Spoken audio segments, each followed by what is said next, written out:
Hi, Bill Bronchick here, and I'd like to discuss with you the best way to do your business card.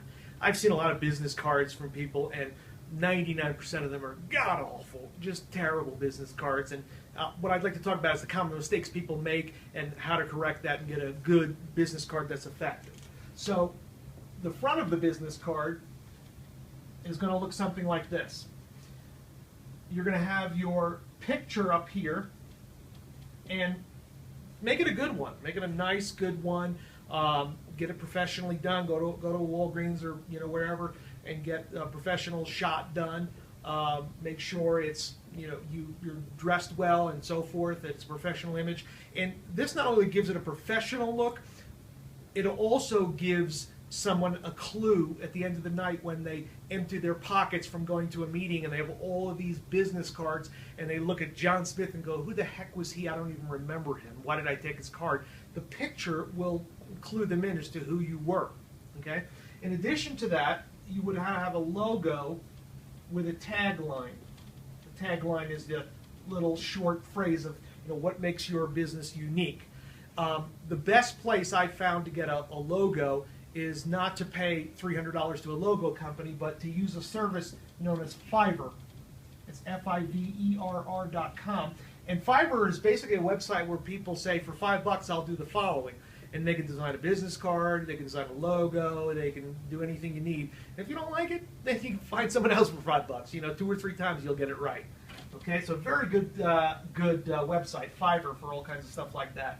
Also, your cell phone, I just put direct and then put your cell on there. And your email is very important. So many people use the crappy Gmail, Hotmail, and so forth. And you want to get rid of that, or at least put it to the side, use it for personal things, and get a separate email that is you@yourcompany.com.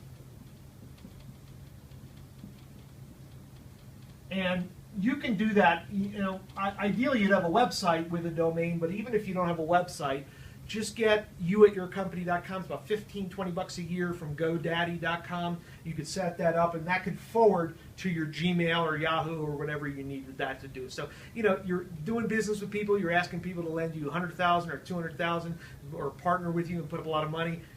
Having a Gmail address is a little lame.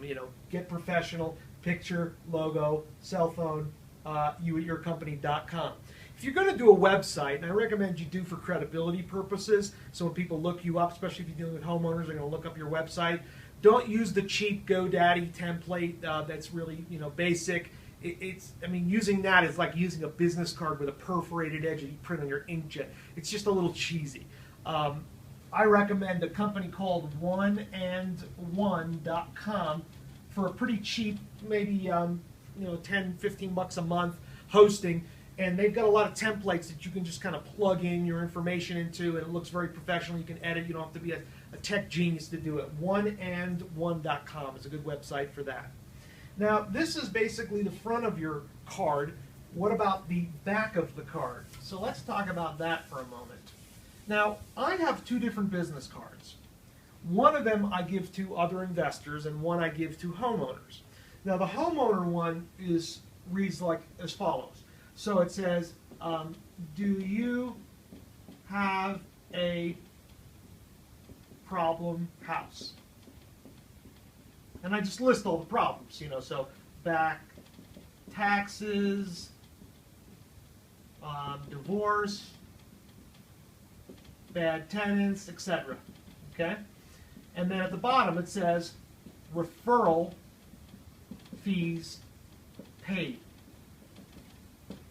Because I want the person whose hand I put it into to refer it to someone else, and when that someone else reads what you've done here, they'll understand it, and you can give a referral fee to the person who referred it over. Now, let's talk about referral fees for a minute. A lot of people are in a mistaken assumption that referral fees can be done without licensing, which is not true. A true referral fee requires that the person referring getting a fee is a licensed real estate agent, and the other people who understand that think that it applies in all situations and they can't pay referral fees. Wrong. You can't receive referral fees without a real estate license, but you can pay referral fees. So you're not going to get in trouble paying it. only if you receive it and you're not a licensed broker. And again, that's only if someone rats you out to the real estate commission. But, you know, a referral fee for just referring a name, like here's a guy that, you know, has a house for sale or needs a situation resolved, and there's their name and phone number. That's not really acting as a real estate licensee without a license. That's just a marketing success fee that you're giving. So if you don't pre-negotiate anything, you just refer over a name, you're fine with that type of thing and receiving a referral fee. Okay. Now, the other one I have, the other business card, on the back of it, I put what I do as a real estate investor. So that way the person who empties his pockets into my card not only sees what I look like, but reminds them what it is that I do as a real estate investor in case you come across it. So, for example, I say, I buy commercial properties and single family homes with seller financing.